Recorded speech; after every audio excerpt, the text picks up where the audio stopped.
에스겔서 10장 1절부터 보시겠습니다. 이에 내가 보니 그룹들 머리 위 궁창에 남보석 같은 것이 나타나는데 보좌 형상 같더라. 하나님이 가는 베옷 입은 사람에게 일러 가라사대 너는 그룹 및 바퀴 사이로 들어가서 그 속에서 숯불을 두 손에 가득히 움켜가지고 성읍 위에 흩어라 하시매 그가 내 목전에 들어가더라. 그 사람이 들어갈 때에 그룹들은 성전 우편에 섰고 구름은 안뜰에 가득하며 여호와의 영광이 구름에서 올라 성전 문지방에 임하니 구름이 성전에 가득하며 여호와의 영화로운 광채가 뜰에 가득하였고 그룹들의 날개 소리는 바깥 뜰까지 들리는데 전능하신 하나님의 말씀하시는 음성 같더라. 하나님이 가는 베옷 입은 자에게 명하시기를 바퀴 사이 곧 그룹들 사이에서 불을 취하라 하셨으므로 그가 들어가 바퀴 곁에 서매 한 그룹이 그룹들 사이에서 손을 내밀어 그 그룹들 사이에 있는 불을 취하여 가는 베옷 입은 자의 손에 주매 그가 받아 가지고 나가는데 그룹들이 날개 밑에 사람의 손 같은 것이 나타나더라. 뭐 이상한 이야기예요. 이상한 그 이야기들로 되어져 있기 때문에 우리가 구조를 한번 파악을 하고 그리고 이제 본문을 읽으면 쉽게 되어질 것 같습니다. 때는 2차 포로까지 되어진 때라고 그랬어요.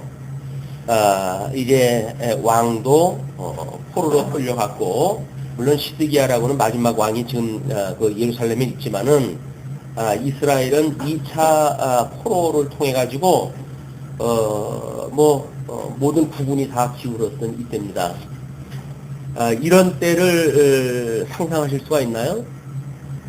우리 인생사라든가 또는 우리 가정사라든가 또는 우리 국가사라든가 이럴 때에 절대절명의 위기에 있을 때 그때 우리들이 바라는 것은 과연 뭘 어떻게 해줘야 하나님께서 우리들한테 해줘야 우리가 과연 그 하나님의 말씀을 듣고 그렇군요 주님 제가 괜한 걱정을 했네요 라는 그런 그 고백을 할 수가 있을까요?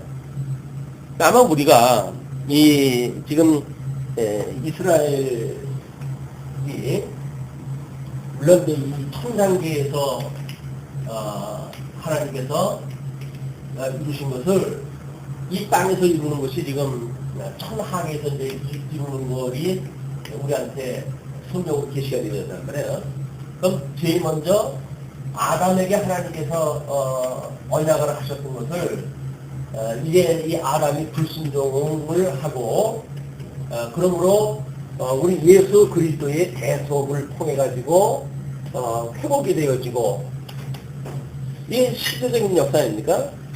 그럼 이걸 보여준 것이 지금 아브라함에게 하셨던 선민국가의 나라입니다. 모세오경을 통해 가지고 이제 언약이 됐죠. 근데 언약되어진 이 나라가 지금 이스라엘 현대 입장에서 보게 되면 창건되어지고 궁극되어지고 그리고 지금 여기에 지금 포로로 끌려가는 일곱 직전에 지금 있는 거예요. 일곱 직전이 있었는데 다 기울었습니다. 이미 2차 포로까지 갔고 부분은 완전히 기울었고 예루살렘은 거의 포로가 되어져 가지고 한 3년여 동안 포로로 해가지고 극한 그 가난으로 해가지고 자기 아기에 배를 갈라가지고 먹을 수밖에 없는 이런 극한 상황까지 이제 이용하게 되어진 것이 이 절대절명의 지금 위기 상황에 지금 처해져 있는 거거든요. 이쪽은 넘어가는 그 길목이 힘들었어요. 이 포로로. 실제 포로로 끌려가면 시킨 대로 하니까 그냥 고통은 없어요. 예레미야에 의할 것 같으면 너희들은 여기 포로에 끌려가게 되면 집도 짓고 농사도 짓고 여기서 거주하면서 살아라. 그러니까 금방 너희들이 회복이 안 되어지고 70년이라고 하는 세월이 필요하니까 그동안 잘 먹고 잘 살아라. 그래서 이렇게까지 이야기가 되어졌단 말이에요. 근데 에스겔 선지자를 통해 가지고 지금 이 선언되어진 이런 그 상황 속에서 물론 이 모세 오경에 의할 것 같으면 이 회복의 역사는 이미 여기서 언약되어진 거죠. 언약되어진 거예요. 그러나 시간 세계 속에서 지금 보게 되면 이게 지금 현재 이스라엘 백성들은 여기에 지금 있는 겁니다. 창건되어지고 이 화려했던 이런 그 모습들은 과거의 사예요.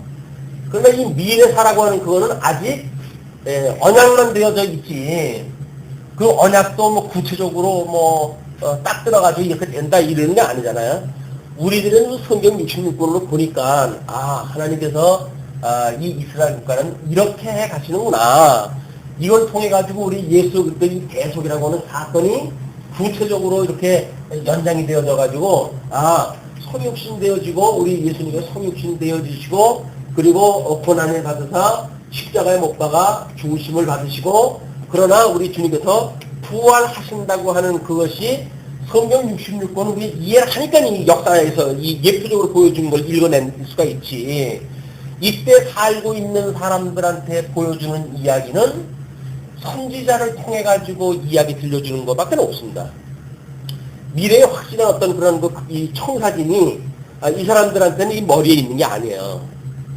자, 그러면 이때 이 선민국가 이스라엘이 물론 남쪽 유다의 그런 주가 되어졌고 요시야 이후에 12지파가 묶여가지고 통일왕국이 되어졌지만 여기에 모든 이 주권이라고 하는 이 왕권에 대한 그런 어떤 법력 이런 것들이 쇠했기 때문에 바벨론이라고 하는 엄청난 제국의 지금 포로가 되어지는 거 아니에요? 이 바벨론의 엄청난 지금 이 보좌, 이 통치력이 지금 이 선민국가를 완전히 장악할 만큼의 이런 그 국가란 말이에요.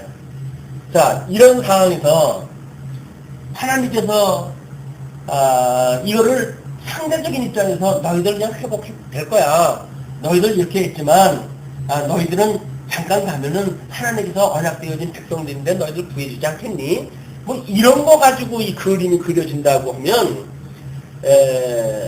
우리는 이 성경을 이해할 수가 없어요. 왜? 그때 맨날 들어야 돼. 맨날 들어가지고 주님이 우리 구원하셨어. 주님이 우리 살려주실 거야. 회복해 주실 거야. 뭐 우리가 어떤 그런 음침한 골짜기를 지날지라도 우리 주님께서 우리를 함께 하시고 그렇기 때문에 우리를 지켜나시고 원수의 목전에서 이렇게 하는 거는 이제 상을 베푸시기 위한 것이고 뭐 이런 구절을 가지고 이걸 우리가 위로를 봐야 된단 말이에요.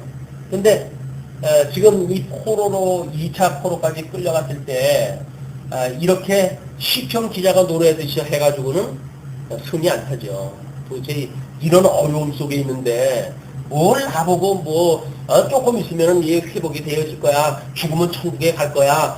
이 고통이 지나가면 빛의 이 세계가 올 거야. 이런 걸 가지고 위로가 되어지겠어요.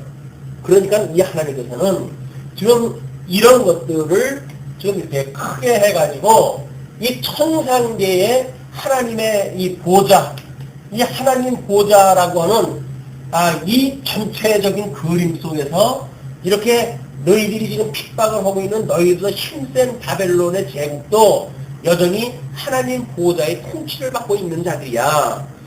너희들의 이 왕권이 하나님께서 주셨던 나라가 이 보좌가 신통치 않아서 지금 바벨론의 포로 생활을 하지만 이것은 지금 이 바벨론의 그 보좌가 극장의 어떤 그런 그 보좌가 아니라 이들을 통치하는 하나님 보좌가 있어.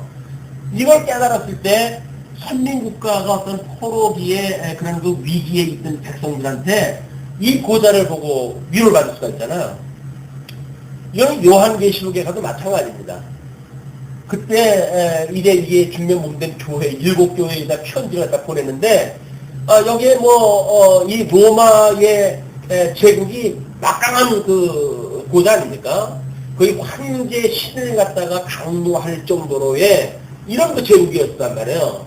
근데 이거 꺼질 듯 토는 자들한테 여기서 너희들이 이제 이기면 구원받아 라는 걸 가지고는 도저히 위로가 안 되는 거예요.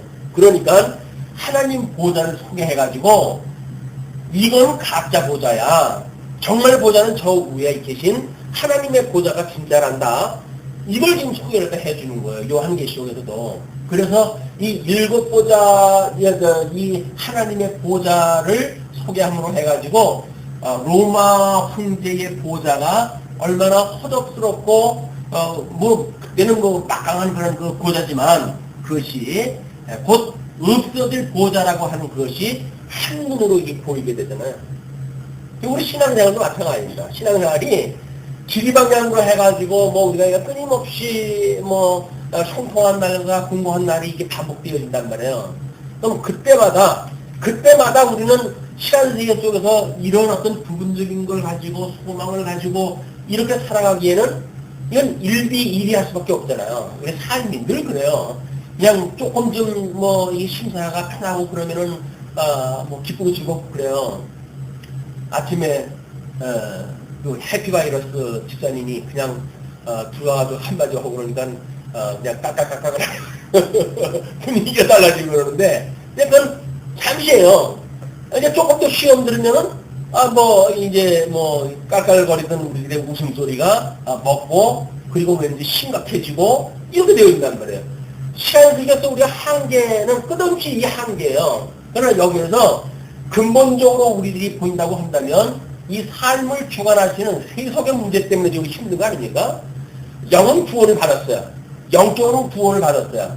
근데 육적으로나 환경적으로나 저는 여기에서 뭐가 일어나는 이 사건이 지금 우리한테 힘들게 오고 있단 말이에요. 오늘과 수술이 다 끝나가지고 이제 막 뛰놀아도 돼요. 나는 그랬으면 얼마나 좋겠어요. 근데 2달 동안 또 뭘 갖다 해야 하는데 또 우리 권사님 그냥 이렇게 치료하니까 깨끗하게 이제 회복이 됐어요. 그러면 얼마나 좋겠어요? 약을 또 계속 먹어야 된대요. 이거예요. 오늘 또 두 분 눈 수술 받는 것 때문에 또 이제 참석 못한 우리 지체도 있잖아요. 그냥 끊임없는 우리 이 삶 속에서는 끊임없는 것이 이게 끊임없이 있는 거예요. 근데 그때마다 그걸 붙들고 요것만 뛰어넘으면 내가 이 하나님 앞에 내가 감사하리라. 근데 이게 한 날 지나고 둘째 날 오면은 그게 끝나는가? 아니잖아요. 또 반복되잖아요. 그냥 이렇게 반복되어지는 거는 이거를 깨닫게 하시기 위한 정말 반복되어지는 이 신공부지. 이걸 극복되어지는 게 문제가 아니다. 이런 우리 일상적인 삶을 통해 가지고 정말 하나님 보좌에 계신 저분이 우리들의 정말 그 통치자가 돼 가지고 모든 우주 만물을 하나님 지으셨을 뿐만 아니라 모든 사람들을 다 예정하다 하시고 그 중에 특별히 우리들만 예수 그리스도를 통해 가지고 구원을 받은 백성을 삼으셔가지고 저 보좌에 이 새하늘과 새 땅을 우리한테 주신다고 하는 그 약속이 우리한테 있기 때문에 우리는 이 현실의 아픔에 대한 이런 것들을 더 궁극적으로 우리가 사모하고 위로가 받을 수가 있죠. 여기에서 위로를 받는다는 이야기는 여건이 좋아지지 않으면 우리가 받을 수가 없다. 이 여건이 좋아져야만 우리가 위로를 받을 수가 있어요. 여기서 우리가 고난을 받는 거는 이 고난에 대한 문제가 해결이 되어져야 고민이 없지. 아니 여전히 우리가 아프고 여전히 배가 고프고 근데 여기서 어떻게 그 위로가 되어지겠어요. 이거를 근본적으로 위로를 받을 수 있는 그거는 저 영원한 세계의 영원한 천상계의 대주자가 되신 우리 예수 그리스도 나를 위하여 십자가에 못 박아 주셨던 그 예수님이 하나님 보좌 우편에 계시고 하나님과 함께 계신 그 하나님이 우리한테 보여준다고 한다면 그러면 이 영원한 세계가 시간 세계 속에서 지금 이루어지는 거니까 이 시간 세계를 뛰어넘는 영원한 하나님을 만나게 되어지고 이 영원한 하나님으로 말미암아서 이 시간에 제한되어져 있는 모든 시험으로부터 우리가 노임을 받을 수가 있단 말이에요. 이것이 지금 그 선지서 대선지서를 중심으로 해가지고 이제 소개되어졌던 내용이나 이 요한계시록에서 보여줬던 내용이나 형식적으로 일치가 되어지는 것이 그렇기 때문에 그래요. 이 민족사 말기에 선지자를 통해 가지고 이사야, 예레미야, 또 에스겔, 다니엘, 그다음에 또 소선지서를 통해 가지고 주었단 말이에요. 도대체 이게 뭐냐? 왜 대선지서는 4가지를 가지고 이렇게 이 이스라엘의 말기 이 살을 하나님께서 선지자를 통해 가지고 뭘 도대체 메시지를 주려고 그랬더냐. 이건 하나님의 의라고 그랬어요. 근데 이사야서는 하나님의 의에 대한 이야기였었고, 예레미야부터 다니엘까지는 이게 하나님의 나라인데, 이 예레미야는 자손에 대한 문제였었고, 에스겔이 이제 국토에 대한 문제고, 그 다음에 다니엘이 이 주권에 대한 문제를 해가지고, 하나님의 나라가 세부적으로 나누는 거란 말이에요. 그리고 소선지서를 보게 되면, 하나님께서 대적을 어떻게 심판을 하시고, 택한 백성들을 어떻게 구원하실 것에 대한 건가에 대한 내용이 좀 소개가 되어진 것이 소선지서예요. 요한계시록은 마찬가지로 이쪽에 일곱 인이라고 하는 걸 가지고 하나님께 띄워줘요. 일곱 인을 통해 가지고 이렇게 시나리오가 어떻게 이제 이 전개가 되어질 건지 이걸 보여주는데 하나님께서 백말탄 사람이 백말탄 그런 그 환상을 통해 가지고는 미혹의 영을 갖다 보내가지고 착한 백성들을 골라내는 방법을 어떻게 보내는지 보여주셔요. 그 나머지가 이 세 가지가 이 전부 그거예요. 자손이라고 한다면 우리가 이제 뭐 기근 또는 이 땅이는 뭐 기근, 이거는 뭐 온역, 그 다음에 이거는 전쟁, 칼 이걸로 해가지고 나머지 세 말탄 사람에 대한 이해가 이걸로 소개가 되어져요. 그 다음에 나머지 뭐 이제 이 일곱째 인에서 첫째 인, 둘째 인, 셋째 인 띄고 넷째 인에서 일곱인째 띄는 것이 소선지서의 우리 구약의 조직을 갖다 해놓은 거고 똑같은 양상으로 이게 이제 이루어져요. 그래서 우리들의 대적을 어떻게 심판하실 건지, 우리는 어떻게 보조를 받을 것인지, 나중에 우리를 갖다 어떻게 회복하실 것인지에 대한 이런 역사가 쭉 소개가 되어진단 말이에요. 그러니까 우리는 이 구약 성경의 어떤 지금 이런 요한계시록하고 연결되어져 있는 이 맥락을 이해하지 못하게 되면 요한계시록을 따로 공부해가지고는 아무런 의미가 없습니다. 왜? 이스라엘 국가라고 하는 지금 말기사를 통해가지고 이걸 해준 거나 이 하나님 나라의 저쪽 종말사안을 가지고 이야기한 거나 모형적으로 보여준 거니까 똑같은 거란 말이에요, 이게. 다만, 이 요한계시록이 기록될 때에, 사람들이, 이제 뭐 그때는 신약성경이 기록이 됐지만은 아직 이렇게 묶여져 있을 때가 아니니까. 그래가지고, 주로 쓴 것이 이렇게 구약성경의 용어를 그대로 빌려다 씁니다. 여기에. 그냥 마치 요한계시록은 뭐 이 에스겔이나 다니엘이나 이런 것들이 직접 이루어지는 걸로 오해를 하는 것이 너무 모양도 같고 그림도 같고 용어도 같아요. 그런데 요한계시록의 그 기록자들이 뭐 초대교회 때 구약성경을 잘 알고 있는 사람들한테 새로운 영어로 소개할 게 없잖아요. 그냥 이 용어를 그대로 갖다 쓰는 거예요. 그러니까 우리가 이 에스겔이나 다니엘이나 뭐 이런 것들을 우리가 이해한다면 요한계시록은 공부 안 해도 다 되는 거예요, 이거는. 그래서, 지금 하나님께서는, 그 바벨론의 이 보좌, 바벨론의 어떤 그런 그 국권, 국력, 이런 거에 의해가지고, 포로 생활로, 당할 수밖에 없는, 귀천하기 짝이 없는, 이렇게 되어지는 사람들에게 이것보다 더 큰 하나님의 보좌를 소개함으로 해가지고 위로가 한단 말이에요. 우리들이 이 일상생활에서 끊임없이 우리가 위로를 받을 수 있는 것은 하늘의 문을 열어놓고 이걸 보여주시는 그 하나님을 만나야 우리가 평안을 얻지, 여기서 조금 신사가 뭐 편해진 거 가지고 위로가 되어지는 건 그다지 소용이 없어요. 왜?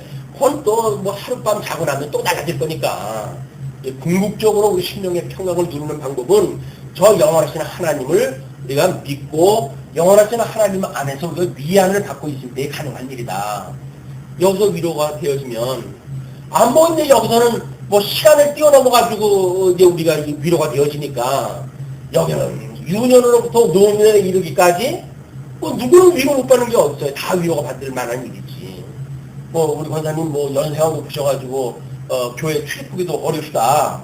그렇지만은, 이제 이런 어떤, 영원하신 하나님을 만나게 되어지게 되면, 시간 세계 속에서 뭐 몇 살 뭐 우리가 더 먹어가지고 지금 뭐 이렇게 이게 쇠해지고 그러기 때문에 예배를 참석하지 못하느냐 이런 거 문제를 가지고 지금 논할 문제가 아니란 말이에요. 왜?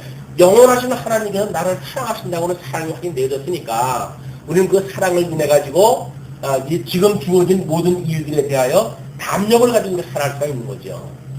우리 영원하신 하나님, 이분을 이제 여기서 만나야 되는 거 아니겠어요?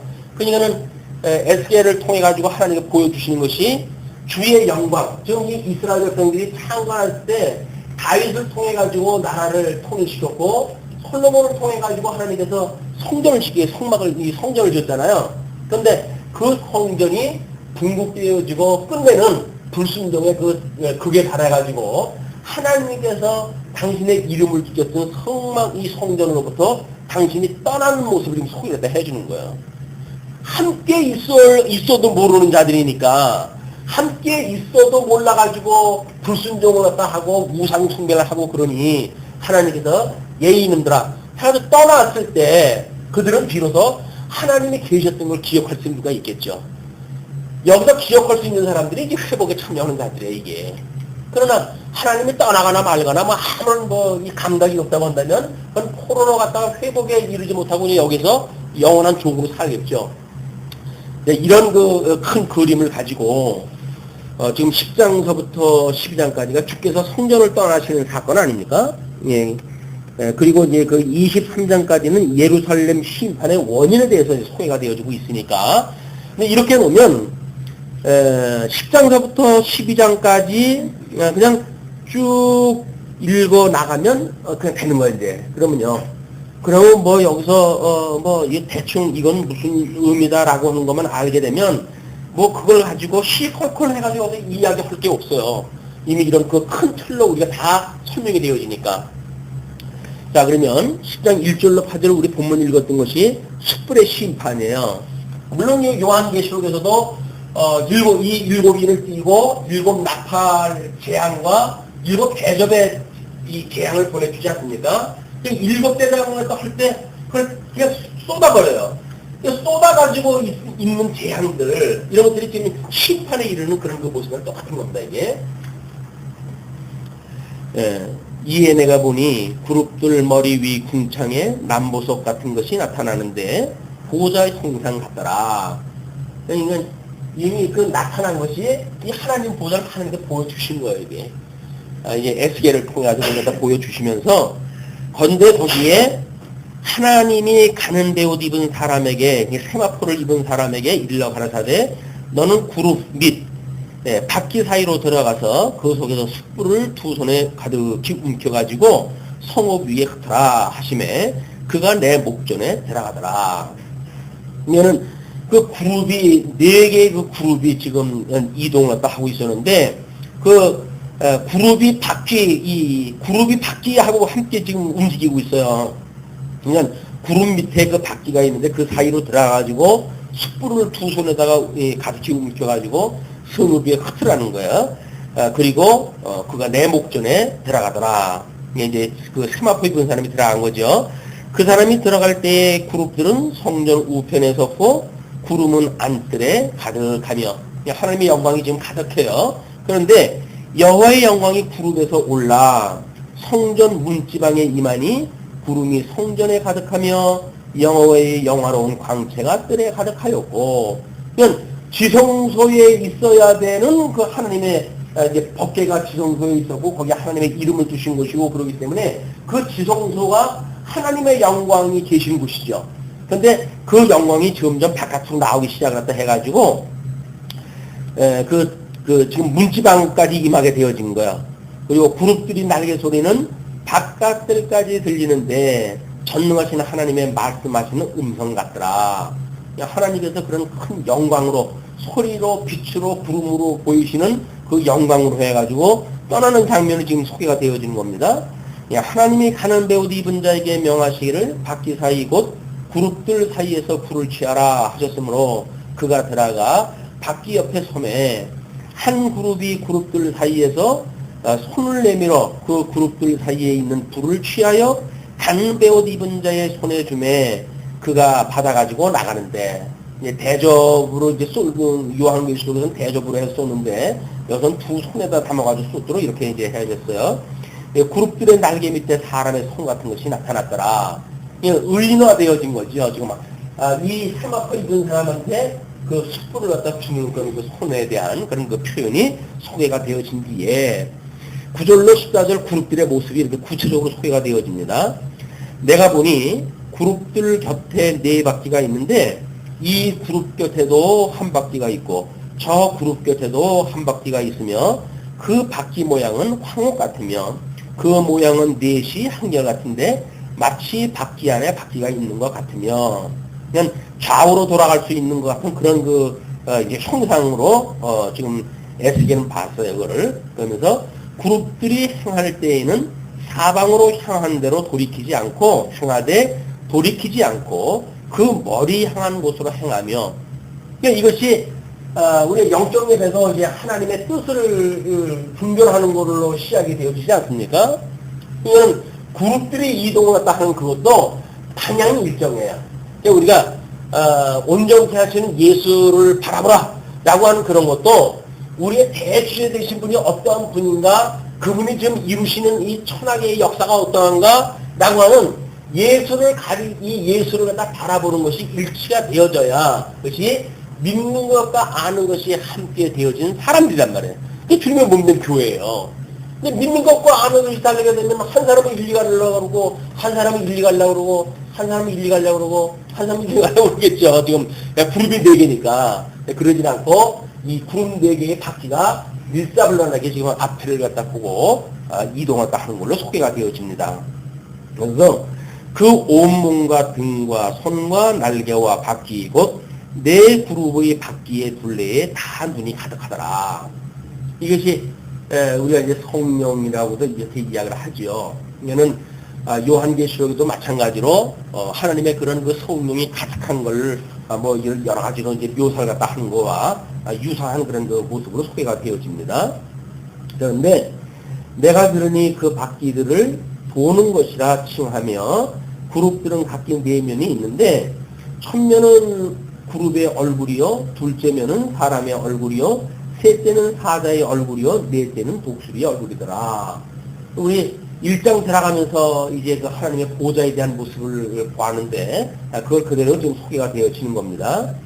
그러면서 15절로 17절 그룹들의 움직임을 묘사했다 하는데 그룹들이 올라가니 그들은 내가 그발 강가에서 보던 생물이라. 처음에 그 부름을 받고 보게 되어졌던 그런 이상의 세계를 갖다가 기억을 하다 합니다. 그러면서 그룹들이 행할 때에는 바퀴도 그 곁에서 행하고 그룹들이 날개를 들고 땅에서 올라가려 할 때에도 바퀴가 그 옆을 떠나지 아니하며 그들이 서면 이들도 서고 그들이 올라가면 이들도 함께 올라가니 이는 생물의 신이 바퀴 가운데 있습니다라. 우리가 구약성경에서 보여주는 이제 이 그룹이라고 하는 지금 천사의 모습 아닙니까? 그룹이라고 하는. 이런 이때 말하는 이 천사의 유형들 이런 것들은 우리 성령이 오시기 전까지는 대체적으로 이 묘사가 되어진 그런 하나님의 일꾼들의 사역자들이에요. 물론 이제 사도행전에서도 그 제자들이 기도할 때 베드로라고 그러니까는 그게 천상가 보지 라고 이야기했던 것도 이 구약적인 마인드인 거예요. 그러나 오순절 성령이 오신 이후로는 이렇게 개체적인 걸로 해가지고 우리 전에 보여주질 않았습니다. 성령의 충만함으로 보여주시는 거예요. 이 성령이 모든 걸 우리가 헤아려 알 수 있을 만한 그런 그 보혜사가 되신 분이기 때문에 우리들한테 저렇게 구약적으로 소용되어지는 뭐 그룹을 통해서 보내줬다거나 천사를 보내줬거나 아니면 기름 부음 받은 자를 보내줬거나 뭐 여기서 제사장이나 왕이나 선지자나 이런 사람들로 각자로 여러 가지 형태로 보내줬던 그거를 신약시대 때 오게 되면 성령 한 분께서 이걸 다 감당하시는 거예요. 이게 하나님의 능력이라고 해요. 영광의 능력이라고 그랬잖아요. 그럼 성령 충만함을 입는다는 이야기는 지금도 그분께서 우리를 함께 계시니까 보혜사나 성령을 너희한테 보내주시면 그분이 너희가 영원히 함께 하신다고 그러잖아요. 영원히 함께 계신 분이에요. 그분이 영원히 함께 있으면서 이 대주제가 되셨던 우리 그 주님과 그 다음에 그 하나님과 이분을 우리한테 보여주신단 말이에요. 옛날에는 스테반 집사 같은 경우도 하나님께서 이 하늘문을 열고 보여줘야 그것이 보여졌잖아요. 그러나 성령이 충만함을 받았던 우리 성경 66권 통해서 놓고 보니까 이제는 우리들의 영적인 우리들의 눈을 갖다 열어가지고 하나님 보좌를 보여주시는 거예요, 지금. 그냥 이 영원하신 하나님이, 이 어미의 하나님이, 천지 창조를 하셨던 하나님이, 만사 만물로 하나님의 뜻대로 이루어가시는 그 하나님이 우리들을 사랑하시는 그런 그 사랑의 눈으로 우리의 지금 일거수 일투족을 살펴보고 계신단 말이에요. 그것이 믿어지는 것이 믿음인 거예요. 그것이 믿음이다. 그렇게 했을 때 우리는 어떠한 극한 상황에서도 결국은 자변할 이유가 없는 거죠. 왜? 시간 세계라는 건 뭐 여기서 이루어지는 건데, 뭐 우리가 한 50년 전만 해도 우리 한국 사람들 평균 연령이 얼마나 됐어요? 얼마 안 됐어요. 이제 영양 상태가 좋고 의식이 발달하고 뭐 이렇게 하다 보니까 뭐 백수의 시대니 어쩌니 하지만 얼마 전까지만 해도 우리 50살 정도 먹게 되면 중물근이라고, 중물근이. 50살 정도 먹으면 중물근이었어요. 시골에서 50살 정도 먹으면 어이구 아저씨 뭐 이렇게 하면서 아주 어른으로 대접을 했다고요. 지금은 뭐 70이 돼도 완전히 쫄경 신세라든 미연치 못해가지고 그런다 그러니까. 근데 이게 시대적인 상황 때문에 그런 거지 절대적인 게 아니란 말이에요. 근데 우리는 절대적이 아닌 시간 세계 속에서 시대가 끌고 가는 어떤 상황 때문에 힘들고 어렵고 이런 걸 느끼게 되어지는 거예요. 그러나 조금 한 발짝 멀리서 보게 되면 아이고 뭐 그때 태어났던 우리 뭐 손자들은 뭐 이렇게 됐는데 그러면서 불구하고 오늘까지도 그 존속되어져 가지 않아요? 뭐 수명이 짧다고 해가지고 세대가 끝나는 것도 아니잖아요. 여전히 그 세대는 가고 해가지고 이 진리가 전승되어진다. 너무 세속적인 감각에 빠져버리니까 여기에서 뭔가 수를 누려야 되고 여기서 뭔가 부를 누려야 되고 여기서 뭔가 영광을 누려야 된다고 이 생각이 든단 말이에요. 그러나 솔로몬이 나라를 세울 때 이게 그 1,000번째를 드린 후에 하나님을 만났을 때 뭘 구합니까? 지혜 하나 딱 구해요. 그러니까 하나님께서 야 어떻게 내 뜻하고 똑같은 그런 지혜를 하니까 구하냐? 부도 구하지 않냐고 수도 구하지 않냐고 원수와 싸워서 전쟁에서 이기는 그런 그것도 구하지를 않냐고 네가 어떻게 지혜만 구하냐? 내 마음에 너무 핫하다. 그래 내가 지혜를 너한테 주고 구하지 않냐던 그것까지 다 줄게. 그것이 그의 의와 나라를 구하라. 그러면 그 이후의 거 모든 걸 다 주시겠다는 이야기예요. 우리는 그냥 그 의와 나라만 이게 하게 되면 우리가 살아가는 동안 하나님을 섬기는 거 아닙니까? 또 우리 전도서 12장에서 이 금분 접시에다가 아마 여기다가 이제 그때 이 진리의 빛을 갖다 담아놨을지 몰라요. 이걸 이제 은구슬로 해가지고 천장에다 매달아놨겠죠. 그런데 진리의 빛을 우리한테 띄게끔 하기 위한 이게 도구지. 이게 금으로 만드는 도구라고 해도 도구 자체가 주인공은 아니잖아요. 이 빛이 주인공이지. 마찬가지로 우리 이 육체 가운데 우리가 이 육체가 주인공이 아니라 육체의 단결은 우리의 이 영원한 영혼, 우리 하나님 구원에서 중생되어진 우리 영혼이 그게 여기 이 진리를 갖다 깨닫고 가는 거라고요. 이 금접시가 깨지고 이 의사들이 끊어지는 것처럼 우리 육체도 언젠가 끝나겠죠. 이게 계시가 끝나는 시기더란 말이에요. 개인적인 종말이에요. 개인적인 종말을 만난다고 할지라도 우리가 이것이 만약에 없었다고 한다면 이건 아무런 의미가 없잖아요. 그러나 우리한테 하나님께서 이걸 주셨단 말이에요. 하나님이 어떤 분인가를 깨닫고 그걸 정리하기를 훈련받고 살아갔던 우리의 영혼이 있기 때문에 이 영혼은 영원토록 하나님 보좌 앞에서 그 하나님을 경외하며 살아가는 우리들의 영혼인데 예수 그리스도 안에서 이것이 우리들한테 궁극적이고 본질적인 거 아닙니까? 너무 자꾸 이 육체라든지 환경이라든지 어떤 부수적으로 영혼을 담아놓았던 그런 데 우리가 관심을 갖게 되어지는 거예요. 그것이 소위 말하는 세속주의다. 예. 이 세속주의니까 육체가 어떻게 하면 다른 사람보다 뭐 멋있어야 되고 다른 사람보다 뭐 어떻게 해야 되고 라고는 상대적인 조건을 가지고 이걸 이야기를 하는데 이거는 누구든지 다 금접시도 깨지고 은사술도 다 끊어지고 그래요. 개인적인 종말은 다 맞게 되어진 거란 말이에요. 그동안 뭐가 중요하냐? 이 담아놨던 영혼이 정말 하나님 앞에 얼마나 7번 연단한 금 같은 이런 그 신앙인으로서의 이런 그 영혼으로 우리가 이 성장되어지는가, 이게 가장 중요하다. 이것만 다 했다고 한다면 오늘 우리 주님께서 오라고 그래도 기꺼이 아멘하고 가는 거지요. 할렐루야 하고 가는 거예요.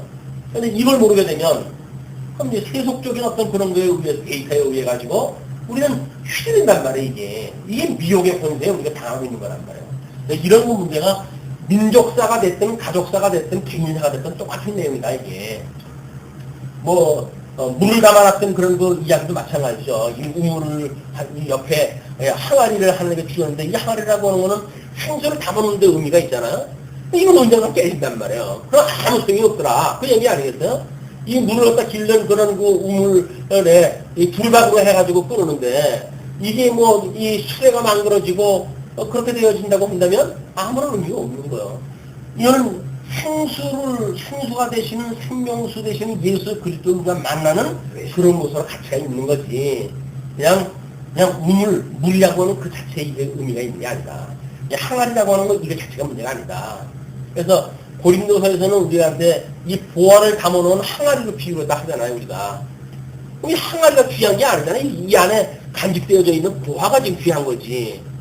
근데 이 귀한 보화를 우리들한테 귀하다고 생각을 안 하고, 이 질그릇 같은 이런 그 어떤 항아리를 갖다 우리가 귀하다고 해가지고 집안에다가 이걸 세워놓고 쌓아놓고 다른 거 해놓으면 무슨 소용이 있어요.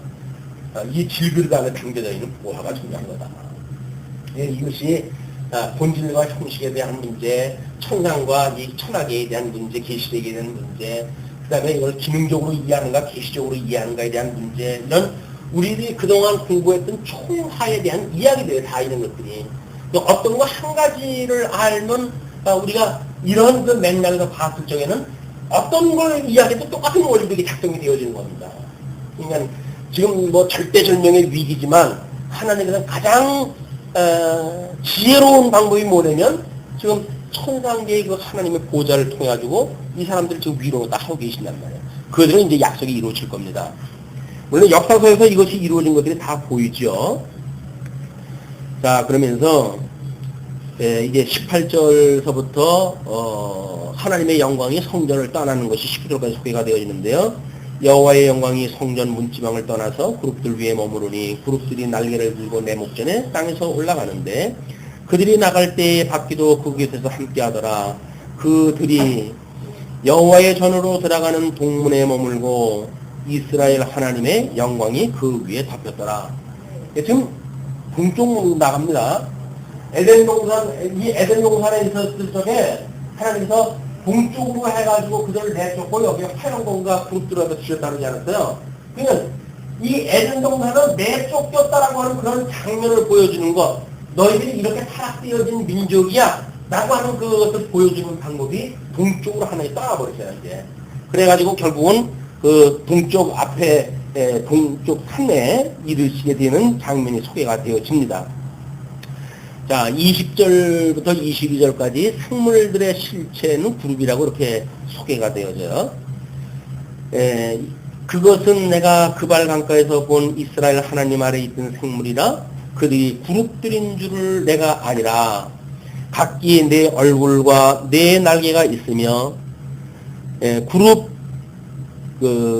날개 밑에는 사람의 손형상이 있으니 그 얼굴의 형상은 내가 그발 강가에서 보던 얼굴이며 그 모양과 몸뚱이도 그러하며 각기 곱게 앞으로 행하더라. 그래서 예수 그리스도께서 요한계시록에 제일 먼저 당신의 의를 드러내는 모습이 일곱 촛대 사이에 그런 그 영화로운 모습으로 해가지고 이제 두루 움직이시는 걸 갖다 이제 그 요한계시록 1장에 소개하는 내용도 그렇기 때문에 그러는 거예요. 하나님께서 일곱 교회 그 소개할 적에도 예수 그리스도의 전신에서 한 부분만 가지고 이런 주님께서 너희한테 이렇게 이야기한다 이렇게 이야기를 하잖아요. 그러니까 일곱 교회를 다 묶어내야 예수 그리스도의 그런 전신을 통해 가지고 소개되어지는 것이기 때문에 이렇게 그발강가에서 봤던 어떤 그 천사의 네 그룹이라든가 네 바퀴라든가 또는 거기에 나타나는 어떤 여러 가지 양상들 이런 것들이 지금 하나님의 그 보좌를 설명하기 위한 부수적인 방법들이다, 이게. 그러면서 이제 11장 1절로 13절, 교만한 지도자들에 대한 심판의 예언. 그래서 일단 11장이 남은 자들의 심판과 구원에 대한 걸 이렇게 이야기를 하는 거예요. 그러니까 회복이 이루어져야 되니까, 여기서 마지막으로는 이제 이것이 이렇게 끝나고 한다고 하더라도 한 백성들이 일단 구원을 또 하셔야 될 거 아닙니까? 네, 그것이 이제 소개가 되어지는 거죠. 때에 주의 신이 나를 들어 데리고 여호와의 전 동문 곧 동향한 문에 이르시기로 본즉, 얘는 지금 하나님께서 우리 이 에스겔을 그냥 이상 중에 옮기셔가지고 그걸 보게도 하시고, 때로는 실질적인 삶 속에도 옮겨다 놓으시고, 좀 수시로 이런 일들이 반복되어지는 겁니다. 예, 그 문에 25인이 있는데, 내가 그 중에서 아술의 아들 야사냐와 분야의 아들 블라다를 보았으니 그들은 백성의 방백이라. 근데 방백이면은 뭐 장로급들 정도 되는 그 인물들 아니겠어요? 그가 내게 이르시되 인자야, 이 사람들은 불의를 품고 이 성중에서 악한 길을 베푸는 자니라. 그 장로 역할을 제대로 못하고 있고 불순종을 갖다 했던 자들이다, 그 얘기죠.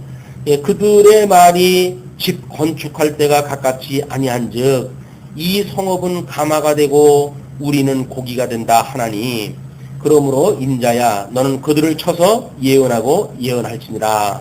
그래서 이때 포로로 끌려가는 사람들이 가지고 있는 후회가 뭐냐면, 아직도 예루살렘이 있는데, 예루살렘이 우리 고국에는 예루살렘이 있는데 그 예루살렘 성에는 아직도 백성들이 거기에서 지금 머물고 있단 말이야.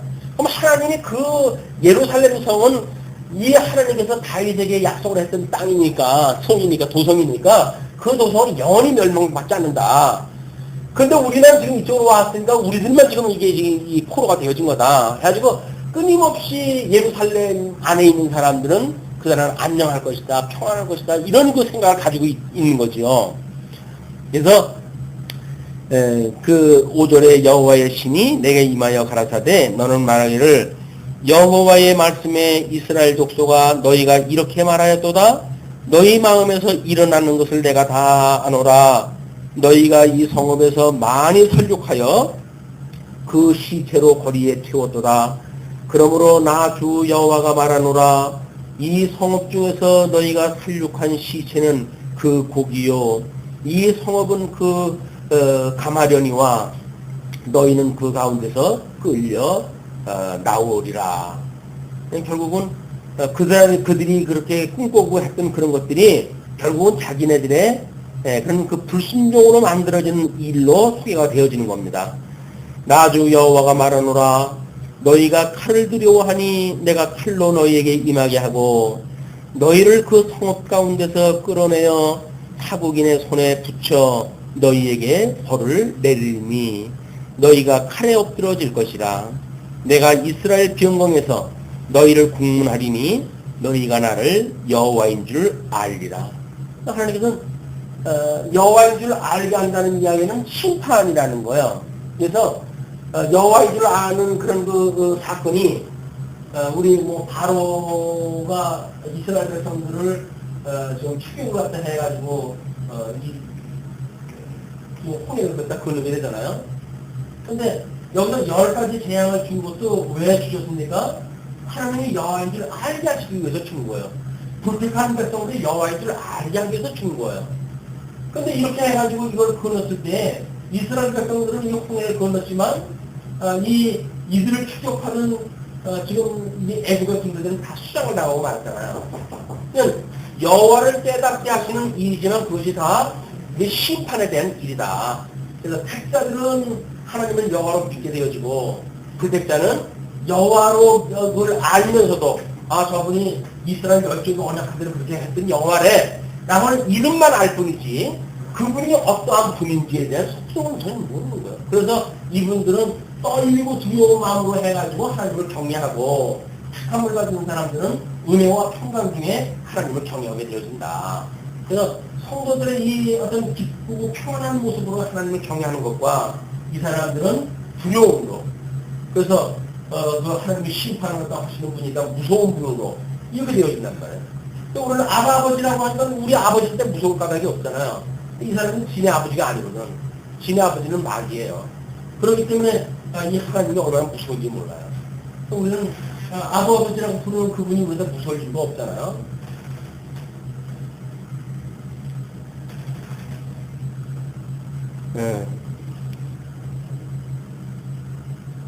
예, 8절에 나 주 여호와가 말하노라 너희가 칼을 두려워하니 내가 칼로 너희에게 임하게 하고 두려워하는 걸로 지금 임하게 하겠다는 거죠. 예, 하나님을 믿는다고 한다면 그런 것이 두려울 까닭이 없는 건데 예, 그렇게 눈에 보이는 걸로 두려워하게 했을 때 그걸로 하나님 겁을 줘요. 너희를 그 성읍 가운데서 끌어내어 타국인의 손에 붙여 너희에게 벌을 내리니 너희가 칼에 엎드러질 것이라. 내가 이스라엘 비음경에서 너희를 국문하리니 너희가 나를 여호와인 줄 알리라. 이 성읍은 너희 가마가 되지 아니하고 너희는 그 가운데 고기가 되지 아니할지라. 내가 너희를 이스라엘 비음경에서 국문하리니 너희가 나를 여호와인 줄 알리라.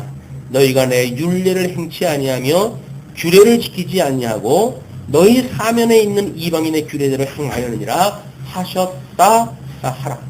그러니까 끊임없이 이 사람들은 자기네 의를 가지고 뭔가를 쌓으려고 그러는데 이걸 왜 도저히 갈 수가 없는 거야.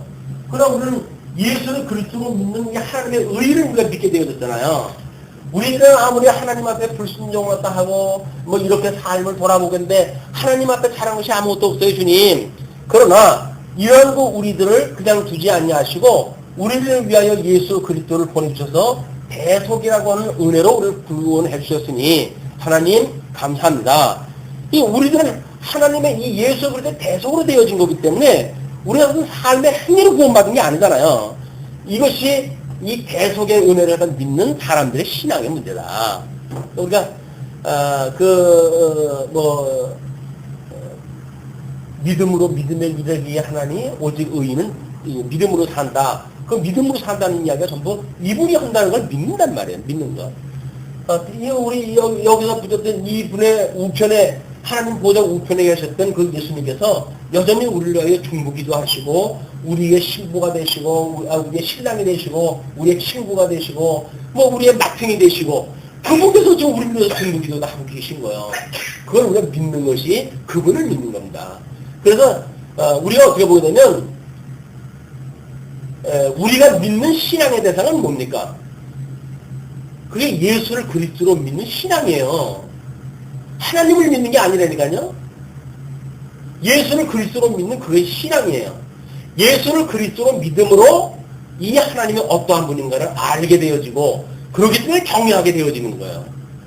근데 예수를 그리스도로 믿는 그 믿음 자체를 이게 아무것도 아니라고 한다면 그러면 이스라엘 백성들이 믿었던 여호와처럼 그냥 공의 하나님밖에 없으니까 그냥 그들은 이 은혜를 가지고 기쁨과 즐거움으로 신앙생활 할 수가 없어요. 하나도 지키지 않으면 다 코인 아닌 일이니까. 그래서 우리는 예수를 그리스도로 믿는 거예요. 우리가 신앙 고백은 예수를 그리스도로 믿는 거예요. 왜 사도신경을 통해 가지고 우리가 신앙 고백을 할까 하라고 때 하나님을 믿사오며 천지를 지으시는 하나님 아버지를 내가 믿사오며 그럼 나머지 거는 그 뒤에 걸 전부 강조하다 했을까요? 메시아에 대한 이야기란 말이에요. 우리가 우리의 신앙에 대해서 믿는다라고 하는 예수님을 믿는다는 이야기는 이제 대속주가 되심을 믿는 거고 이 대속주가 되어진다고 하는 걸 믿기 때문에 이분의 아버지이신 그 하나님은 우리가 아버지라고 부르는 거니까 하나님 언약대로 이신 하나님을 안되나 배운대나 뭐 믿는대나 그 이야기는 본질적인 믿음의 문제가 아니에요. 이거는. 예수를 그리스도로 믿지 않냐는 뭐 여호와에 대한 신앙에 대한 거는 유대인들은 말도 못할 그런 그 여호와 신앙이었어요. 자칫 우리가 잘못하게 되면 이 예수를 그리스도로 믿는 이 믿음의 문제가 이게 뭐 역할이 상당히 약화될 수가 있죠. 안 돼요. 는 예수를 그리스도 믿는 거예요. 우리 신앙의 대상은 나는 죽었으면 안 돼. 우리 하나님께서 보내셨던 이 예수 그리스도로 말미암아 대속의 은혜를 입었어 라고 하는 것부터 시작이 되어져야 돼요.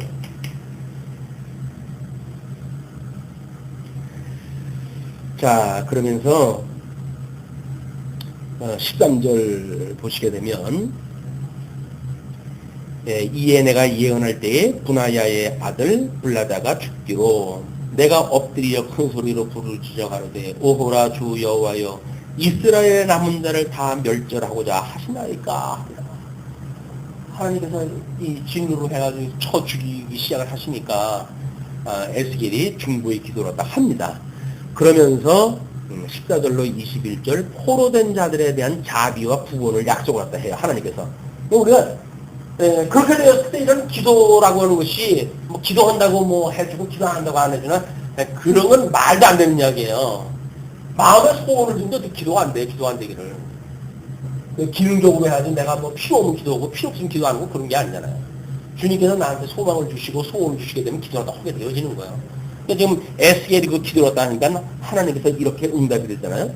여호와의 말씀이 내게 임하여 가라사대 인자야 예루살렘 거민이 너의 형제 곧 너의 형제와 친속과 이스라엘 온 족속을 향하여 이르기를 너희는 여호와께서 멀리 떠나라 이 땅은 우리에게 주어 기업이 되게 하신 것이라 하였나니 그런즉 너는 말하기를 주 여호와의 말씀에 내가 비록 그들을 멀리 이방 가운데로 쫓고 열방에 흩었으나 그들이 이른 열방에서 내가 잠깐 그들에게 성소가 되리라 하셨다 하고 하나님이 성소인 거예요. 요한계시록에도 보게 되면 하나님과 성전 위에는 없더라고 이렇게 이야기가 되어져요. 그 하나님 나라의 그 모습을 보게 되면 이제 그 뭐 21장인가 거기쯤 가게 되면 그거에는 하나님과 그 성전 외에는 아무것도 없다고 이렇게 소개가 되어져요. 왜? 성전이 예수 그리스도고 성전 안에 우리 다 있는 거니까 거기야. 그러니까는 우리가 예수 그리스도 안에 있는 사람들이기 때문에 뭐 따로 어떻게 내가 뭐 이 머리를 가지고 뭐 대장 노릇하고 그런 게 없어요. 뭐 잘하게 되면 무슨 뭐 금멸류관을 받고 어떻게 하면은 뭐 번거지를 받고 이렇게 하는 데가 천국이 아닙니다.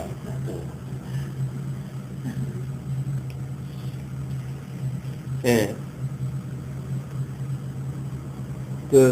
너는 또 말하기를 주 여호와의 말씀에 내가 너희를 만민 가운데서 모으며 너희를 같은 열방 가운데서 모아내고 이스라엘 땅으로 너희에게 주리라 하셨다 하라. 임시 가 있을 때 포로로 끌려갔을 때 하나님께서 잠시 잠깐의 성소가 되어주신대요. 그래놓고 당신의 이름을 주신 성전을 다시 재건케 해가지고 이들을 이쪽으로 회복을 갖다 해주신단 말이에요. 거기에서 내가 그들에게 일치한 그들이 그리로 가서 그 가운데 모든 미운 물건과 가증한 것을 제하여 버릴지라 내가 그들에게 일치한 마음을 주고 그 속에 새 신을 주며 그 몸에서 굳은 마음을 제하고 부드러운 마음을 주어서 부드러운 마음도 주님께서 주셔야 되는 거예요. 70배 우리 30배 60배 그 70배의 그런 그 결실을 맺는 그런 그 부드러운 밭, 복음의 씨앗이 떨어지게 되면 열매를 맺을 수 있는 그런 그 밭도 하나님께 주셔야 가능한 거야. 그러니까 그 몸에서 굳은 마음을 제하고 부드러운 마음을 주어서 내 율례를 좇으며 내 규례를 지켜 행하게 하리니 우리는 지금 어떻게 한다고요? 예수님을 보내주시고 그러므로 그 예수님을 믿음으로 그 모든 규례를 지키게 하시겠지요. 율례를 쫓게 하겠죠. 그들은 내 백성이 되고 나는 그들의 하나님이 되리라. 그래서 우리가 그 하나님을 아버지라고 부르는 겁니다. 그러나 미운 것과 가증한 것을 마음으로 쫓는 자는 내가 그 행위대로 그 머리에 갚으리라. 나주 여호와의 말이니라. 같은 사람들인데도 불구하고 회복될 때 참여하지 못한 자들은 하나님께서 다 행위대로 심판하신다는 거지요. 때의 부릅들이 날개를 드는데 바퀴도 그 곁에 있고 이스라엘 하나님의 영광도 그 위에 덮였더니 여호와의 영광이 성읍 중에서부터 올라가서 성읍 동편산에 머물고 주의 신이 나를 들어 하나님의 신의 이상 중에 데리고 갈대아에 있는 사로잡힌 자 중에 이르시더니 내가 보는 이상이 나를 떠난지라. 내가 사로잡힌 자들에게 여호와께서 내게 보이신 모든 일로 고하니라. 하나님께서 이제 그런 이상을 보여주고 다시 에스겔을 포로로 끌려갔던 데로 이제 간 거예요. 이거는 그 봤던 거를 지금 이 에스겔이 거기 포로로 끌려갔던 자기 백성들한테 그걸 다 고한 거죠. 요한계시록도 요한도 마찬가지예요. 하나님께서 끌어올려가지고 천상의 모습을 보여주시고 그리고 또 이제 그걸 뭐 이제 내려보내시게 되면 그 현실로 내려와야 되는 사람이니까 이렇게 되어진 것이 똑같은 모습으로 좀 소개가 되어지고 있다. 이렇게 보시고,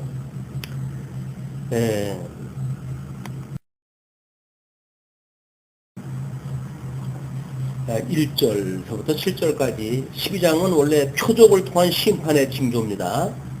지금 이제 성전을 떠나시는 것을 소개하기 위해서 영광에 대한 그 주의 영광에 대해서 예언을 하고 남은 자들의 심판과 구원을 이야기를 하고 그 다음에 이제 구체적으로 이루어질 걸 표적을 통해 가지고 보여주시는데 12장 1절로부터 7절까지 이스라엘 멸망의 상징으로 항구를 옮기도록 이렇게 하십니다. 여호와의 말씀이 또 내게 임하여 가라사대 인자야 내가 패역한 족속 중에 거하도다. 그들은 볼 눈이 있어도 보지 아니하고 들을 귀가 있어도 듣지 아니하나니 그들은 패역한 족속임이니라. 인자야 너는 항구를 준비하고 낮에 그들의 목전에서 이사하라. 내가 내 처소를 다른 곳으로 옮기는 것을 그들이 보면 비록 패역한 족속이라도 혹 생각이 있으리라. 하나님께서 말로 하는 그런 이제 메시지가 있고 직접 몸으로 보여주는 메시지가 있는데 말로 안 듣게 되면 이제 점점 표적도 더 분명한 걸로 보여주지만 심판의 그 정도가 더 커지는 것도 마찬가지입니다. 그래서 인자야 너는 항구를 준비하고 낮에 그들의 목전에서 이사하라. 내가 그 처소를 다른 곳으로 옮기는 것을 그들이 보면 비록 패역한 족속이라도 혹 생각이 있으리라. 너는 낮에 그 목전에서 내 항구를 밖으로 내기를 이사하는 항구같이 하고 저물 때에 너는 그 목전에서 밖으로 나가기를 포로 되어 가는 자같이 하라. 이는 상기시키는 거죠. 지금 예루살렘으로부터 어떻게 포로가 되어져 왔는지를 지금 그 포로지에서 직접 에스겔로 하여금 집안에서 이상하는 것처럼 항구를 갖다가 전부 싸가지고 나가도록 그걸 허라는 거예요. 그런데 그걸 할 때에 너는 그 목전에서 성벽을 뚫고 그리로 쫓아 옮기되 여기는 그냥 이쪽에 그 바벨론의 포로로 끌려온 겁니다. 그런데 그 집의 벽을 뚫고 그쪽으로 나가라는 거야. 표적을 갖다 그렇게 보이라는 거죠. 근데 그게 예루살렘에서 그대로 이루어지잖아요. 사람들이 3년 동안 포로로 되어져 있다가 도저히 못 참겠으니까 성곽을 뚫어진 대로 해가지고 사람들이 도망 다니기 시작을 하고 왕도 그쪽으로 도망가다가 결국은 잡히게 되어지는데 지금 이 예언대로 지금 앞으로 이제 이루어질 거예요. 예루살렘에서 이루어질 거예요. 그래서 그 예언은 지금 이 포로지에서 그걸 모형적으로 보여주고 있습니다. 캄캄할 때에 그 목전에서 어깨에 메고 나가며 얼굴을 가리우고 땅을 보지 말지어다. 이는 내가 너를 세워 이스라엘 족속에게 징조가 되어야 함이니라 하시기로. 이는 이사를 갈 때 얼굴을 가리고 땅을 보지 않도록 하는 것이 표징이에요 지금. 그렇게 해가지고 징조를 삼겠다 그 얘기죠. 내가 그 명대로 행하여 낮에 나의 항구를 이사하는 항구같이 내어놓고 저물 때에 내 손으로 성벽을 뚫고 캄캄할 때에 항구를 내어다가 그 목전에서 어깨에 메고 나가니라. 에스겔은 하나님이 허락하는 대로 그게 이제 지금 몸으로 보인 거죠. 그러면서 8절로 16절을 보게 되면 왕과 백성들이 포로들 상징으로 항구를 옮기게 되어집니다. 이튿날 아침에 여호와의 말씀이 또 내게 임하여 가라사대 인자야 이스라엘 족속 곧 그 패역한 족속이 내게 묻기를 무엇을 하느냐 하지 아니하더냐? 하나님께서 아시는 거지요. 그럼 묻습니다. 너는 그들에게 말하기를 주 여호와의 말씀에 이것은 예루살렘 왕과 그 가운데 있는 이스라엘 온 족속에 대한 예조라 하셨다 하고 또 말하기를 나는 너희 징조라. 내가 행한 대로 그들이 당하여 사로잡혀 옮겨갈지라. 무리가 성벽을 뚫고 항구를 그리로 가지고 나가고 그 중에 왕은 어두울 때에 어깨에 행군을 메고 나가며 눈으로 땅을 보지 아니하려고 자기 얼굴을 가리우리라 하라. 그래서 예루살렘에서 이루어질 일들을 구체적으로 설명을 하라는 거죠. 그러면서 13절 내가 또 내 그물을 그의 위에 치고 내 올무에 걸리게 하여 그를 끌고 갈대아 땅 바벨론에 이르리니 그가 거기서 죽으려니와 그 땅을 보지 못하리라. 결국은 눈이 뽑혀가지고 시드기야가 포로로 끌려감으로 해가지고 지금 에스겔을 통해서 보였던 모든 예언이 그대로 성취가 되어집니다. 그러니까 지금 하나님께서 예언을 통해 가지고 보여주는 사건은 지금 여기서 이루어지는 사건이죠. 여기서 그래서 뭐 벽을 뚫고 나가고 행도를 짊어지고 나가고 이렇게 하는 것들이 이것이 예루살렘이라고 하는 그런 그 나라를 통해서 이루어진단 말이에요. 그러면 현실적으로 이것이 이루어지는 걸로 미루어 보건데 이렇게 보여줬던 것이 되어질 것이 너무나 분명하잖아요. 이 부분적인 예언을 통해 가지고 본질적인 구원에 대한 것이 있다고 하는 것을 하나님 보여주시는 장면이다. 우리가 이제 그 일용할 양식을 우리 주님 앞에 늘 기도하다 하는데 일용할 양식이라고 하는 그거는 그냥 여기서 일부분이에요. 그렇죠? 그 일부분을 먹는데 그 일부분이 궁극적으로 그 일부분이 뭡니까? 이 전체를 갖다 보게 되어지는 거니까. 그래서 일용할 양식 그래서 필요한 거예요. 매일매일 우리가 일용할 양식을 먹는 거는 이 생명 대신 우리 생명의 근원이신 하나님을 우리가 알게 되어지고 우리를 그 생명의 대속을 갖다 해줬던 예수 그리스도를 믿게 되어지고 이런 것들이 존속되어질 수 있는 방법은 매일같이 일용할 양식을 먹는 데 있다. 이걸 잊어버리게 되면 우리가 끊임없이 뭐 여기 담긴 이 그릇 휘황찬란한 이것이 지금 부가가치가 있냐 없냐 이걸 나중에 우리가 뭐 이거 나중에 팔게 되면 돈이 얼마고 이런 것이 문제가 아니란 말이에요. 인생도 마찬가지죠. 인생이 우리 인생의 그런 그 영화를 백발을 영화라고 그러지 않아요? 그래가지고 뭐 노년이 되면은 중후하게 늙어가지고 뭐 이렇게 아주 멋있게 사람이 늙어가야지 뭐 이렇게 이야기를 하는데 멋있게 늙어가나 무슨 뭐 상스럽게 늙어가나 그냥 이제 죽으면 썩는 거예요. 그게 그 안에 뭘 담고 있는가에 우리가 자꾸 관심을 가져야 되는데 우리는 자꾸 껍데기 쪽에다 이 관심을 가지니까 어떻게든지 다른 사람한테 우아하게 보이려고 해가지고 기술 세우고 그냥 이렇게 우리가 살아갈 수 있는 것이 또 그것이 또 마음대로 안 되고 속상하는 거예요. 속상한 것이 나은데 속상하면 괜찮지. 돈 못 벌어오는 남편이 못 나가도 그렇다고 이제 이렇게 돼버리니까. 네? 이게 아니 하나님께 주신 분복이 뭔지를 갖다 모르고 남편이 돈을 벌어줬냐 못 벌어줬냐 옆에 집 아무개 남편은 돈을 갖다 얼마나 잘 벌어오는데 인간은 그 능력이 없어가지고 모든 집안 식구들 다 고생을 시키고 이렇게 해가지고 불똥이 그쪽으로 뛰는 거예요 이제. 이 본질은 결국 누구 거예요. 우리가 이걸 갖다 놓쳤을 때 이 보이는 이 환경 쪽에서 이제 원인을 찾고 그 보이는 환경으로 해가지고 위로가 안 되면 위로가 안 되는 거예요. 그걸 우리가 속이 끌끌하다 이렇게 하는 겁니다. 왠지 먹을 걸 잔뜩 먹었는데도 불구하고 속이 끌끌하고 속이 허전하고 꼭 뭐 가을 맞은 남자 마음처럼 봄바람 씌운 여자 마음처럼 싱숭생숭 그냥 그런 거예요. 충만함이 없는 거예요. 그 충만함이 없다는 이야기는 이 진리가 되어지는 보화를 우리가 잊어버리고 있기 때문에 그렇다. 이걸 끊임없이 우리가 이거 확인을 해야 되는데 이걸 일용할 양식으로 해가지고 한 구절을 우리가 확인한다고 하더라도 이걸 통해 가지고 우리는 이미 성경 66권을 통일성을 우리가 확인했다 했고 그래서 이것이 어떻게 이거 뭐 창세기부터 요한계시록까지 통일적인 어떤 그런 그 논리를 가지고 있는 하나님의 말씀이라고 하는 걸 깨달았고 그냥 한 구절을 공부한다고 하더라도 우리는 영원하신 하나님까지 바로 하잖아요. 우리의 대속주 예수 그리스도 또 그 대속주를 보내주기로 약속했던 하나님 이걸 우리가 보니까 성부 하나님의 예정과 성자 하나님의 대속과 성령 하나님의 인치심에 대한 이런 걸 한으로 우리가 자꾸 확인하게 되어지니까 어렵고 힘든 일이 있을 때라도 그는 끊임없이 저 하늘을 보게 바라보게 된단 말이에요. 눈을 들어 산을 보라.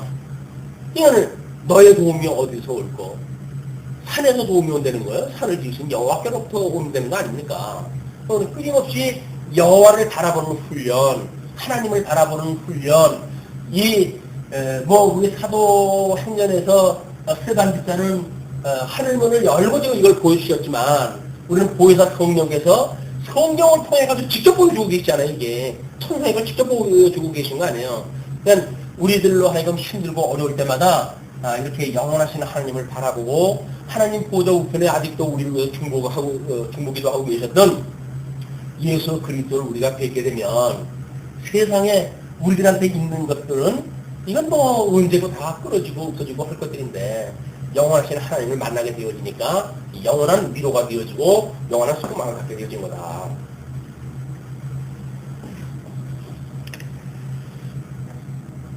네, 그러면서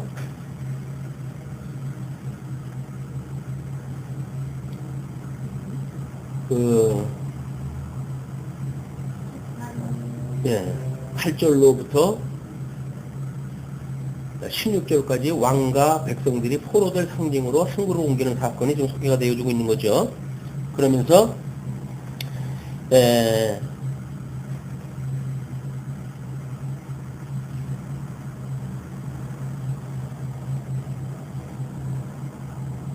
13절 내가 그 호위하는 자와 부대들을 다 사방으로 흩고 또 그 뒤를 따라 칼을 때리라.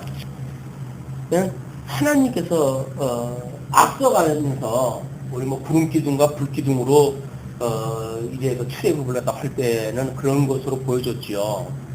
그때 구름 기둥과 불 기둥도 여전히 지금 현실 우리 주님의 몸된 교회에서 신령한 모습으로 발전은 뭐예요? 성령의 인도하심인 거예요. 성령께서.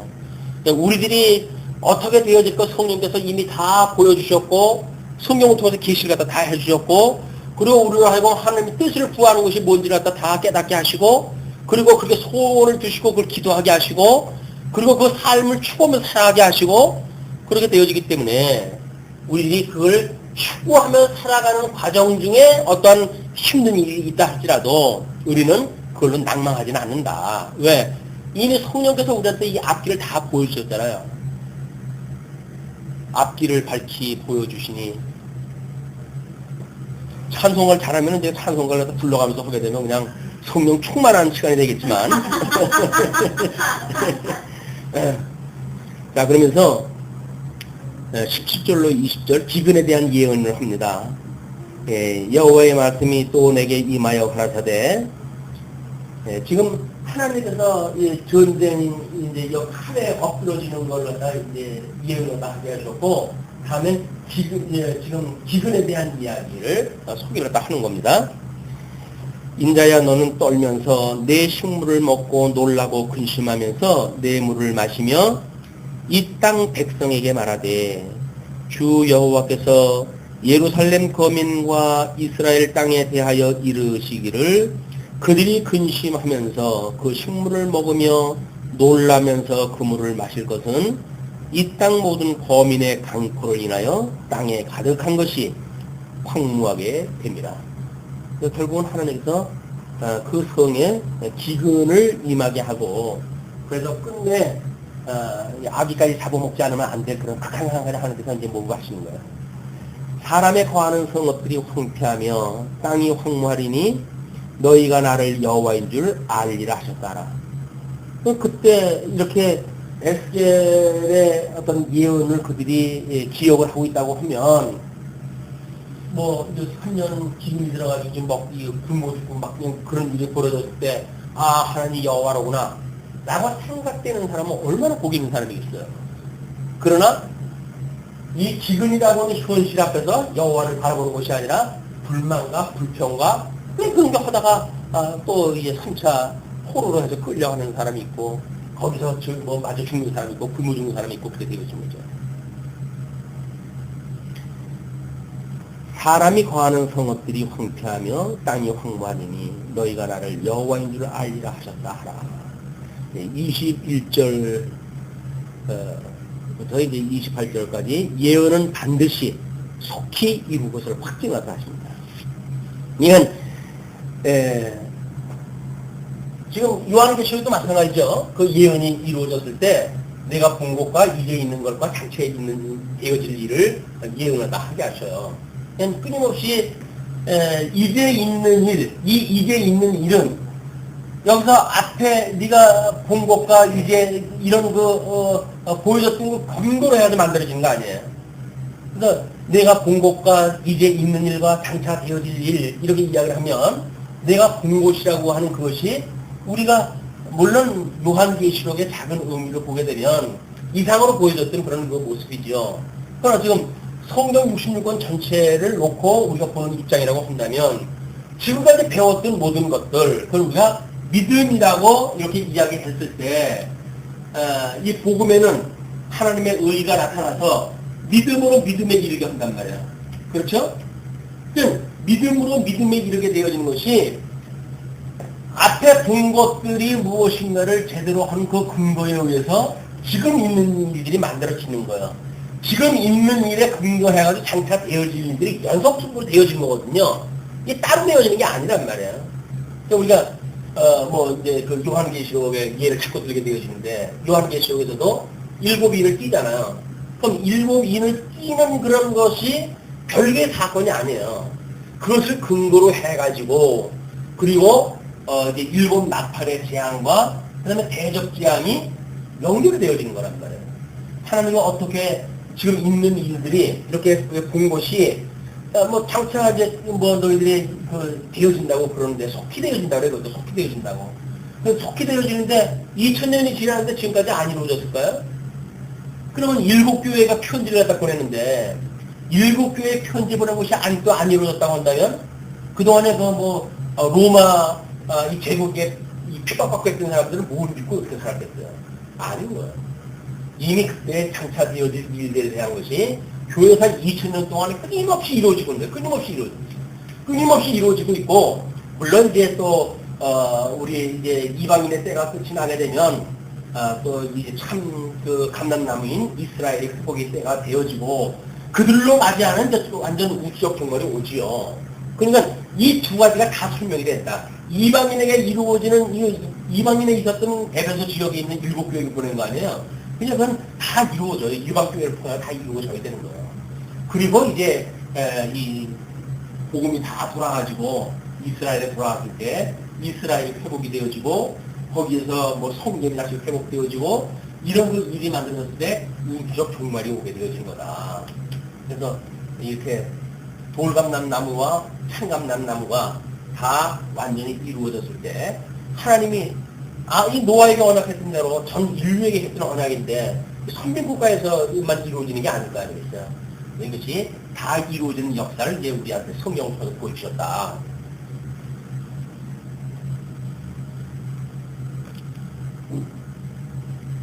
네.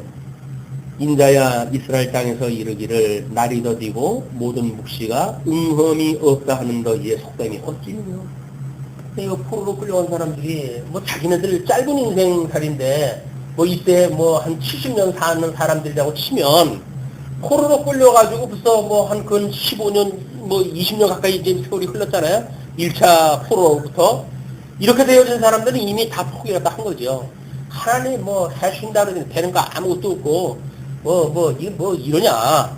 하나님 계시지 않은 게 안 계신 거 아니냐. 하나님 우리 사랑하시지 않는 거 아니냐. 이런 의심이 다 일어날 수밖에 없었던 그런 상황이 되어진단 말이에요.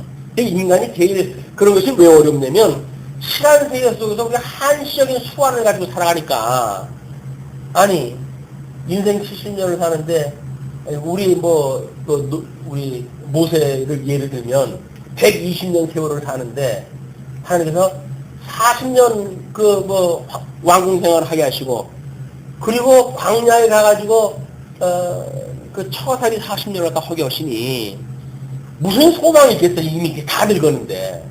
근데 하나님이 그때 불러가지고 40년 세월을 갖다 쓰시는 거예요, 이게.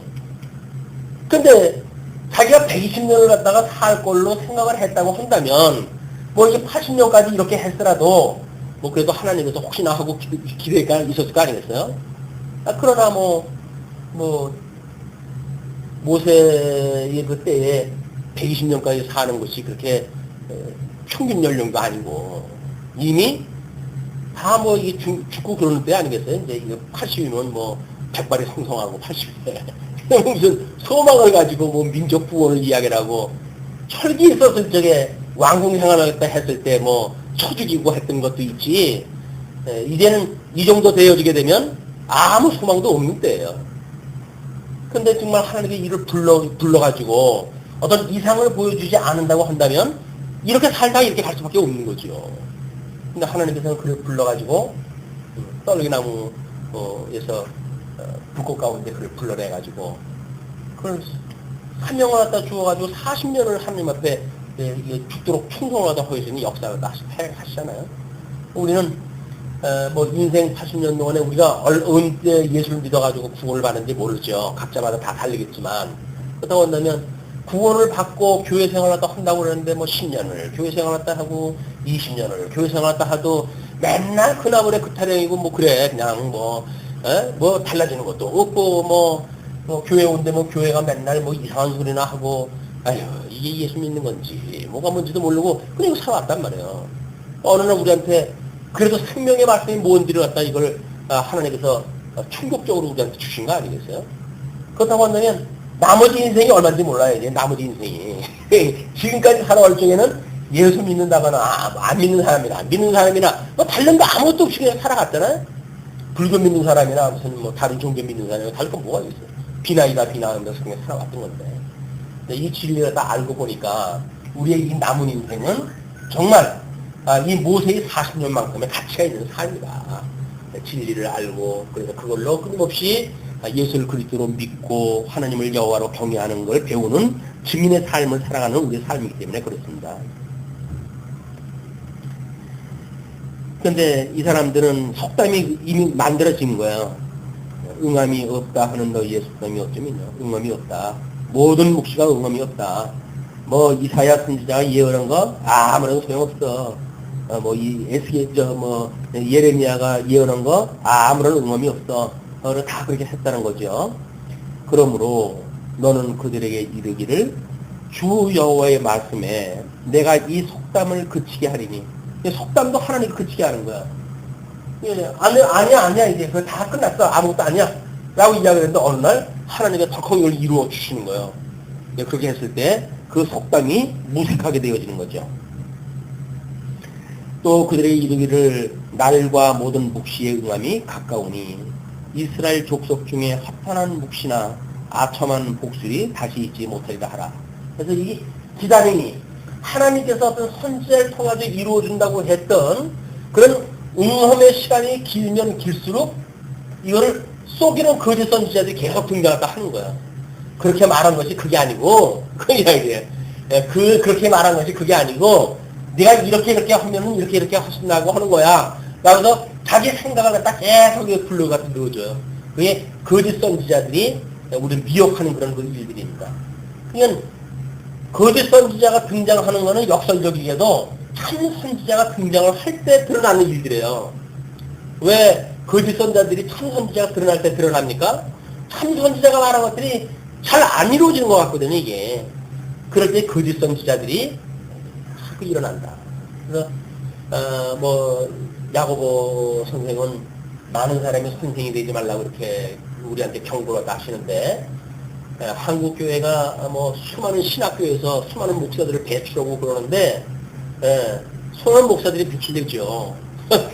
근데 그 배출되어지는 사람들이 전부 선생이에요, 이제 다 선생이에요.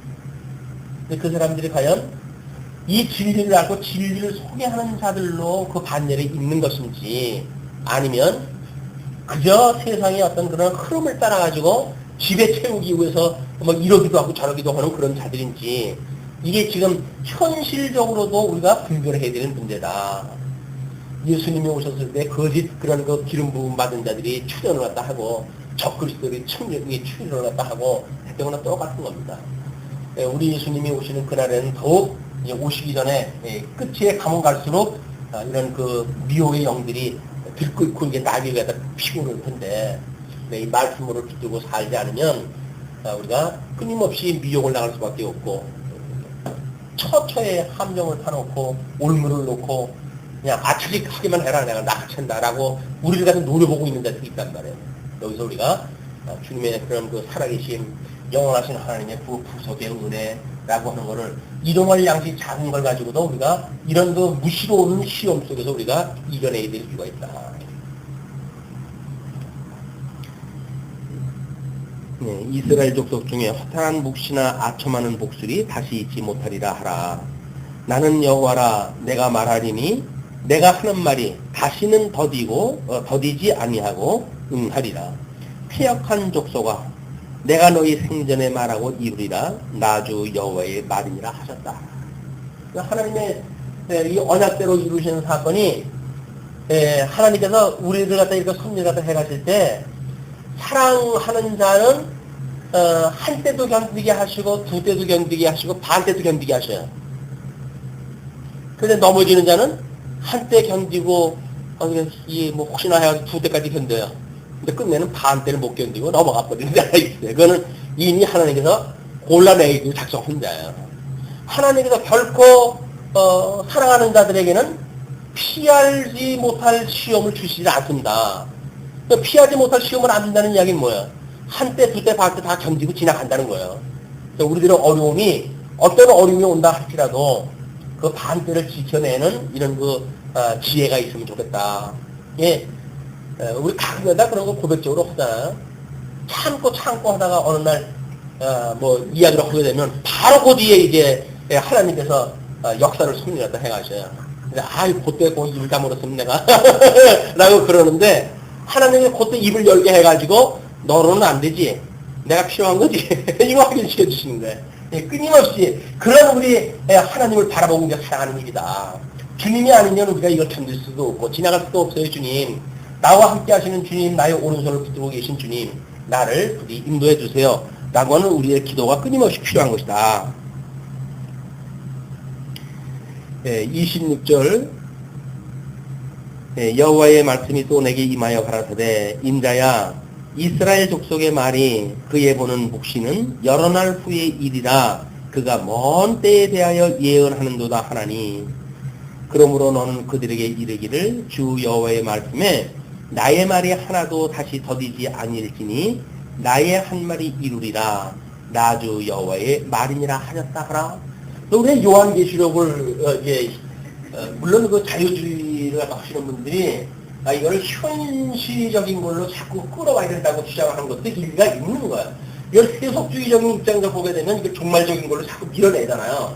요한계시록은 저 종말에 있을 일이지 지금 있을 일이 아니다. 나가도 요한계시록 해석되지 하지 않는다든지 이런 그 문제가 있는데, 안 그렇습니다.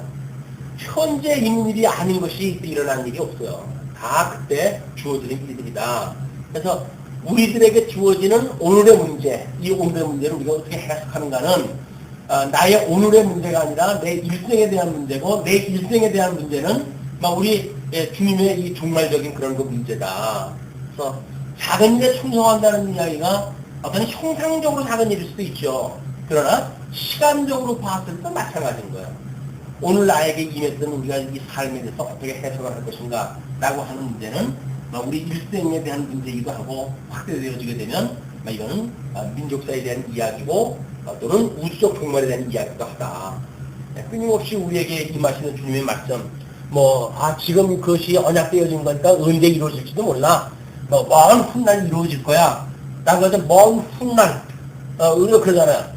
우리 예수님이 이제 초림을 했을 때 세 가지 약속을 해요. 성령이 오시게 되면 너의 권능을 얻고 예루살렘과 온 유대와 사마리아 땅까지 이르러 복음의 증인이 될 거야. 그리고 내가 그때 다시 재림할 거야 라고 약속이 되어졌단 말이야.